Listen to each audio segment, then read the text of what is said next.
What should you do if a taxi driver tries to overcharge? Imagine you're in a new city, ready to explore, and the taxi driver suddenly asks for more money than what you expected. What's the best way to handle this situation? Well, staying calm and respectful is your first step. Getting angry or confrontational can make things worse and might lead to misunderstandings. Instead, politely ask the driver to explain how they calculated the fare or show the meter if it's supposed to be used. Many places have regulated fares and meters, so seeing it can clear up any confusion. If the meter isn't running or the fare looks suspiciously high, calmly express your concern. Say something like, "I believe the fare should be lower based on the distance." It's helpful to have a rough idea of the typical fare before you start your ride.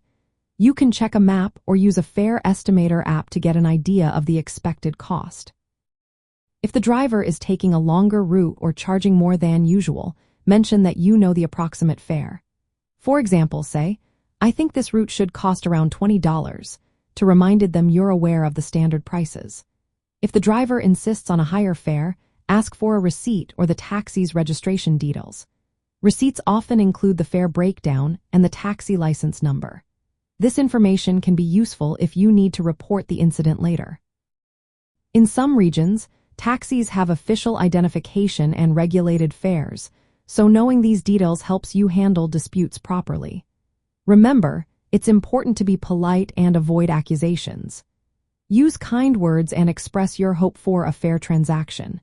If you're in a foreign country, understanding local customs about taxis can prevent misunderstandings. For example, in some countries tipping is common and rounding up the fare is expected, while in others fares are strictly metered.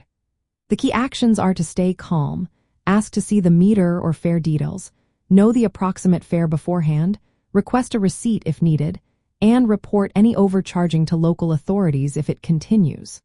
Following these steps helps you stay respectful and ensures fair treatment while traveling.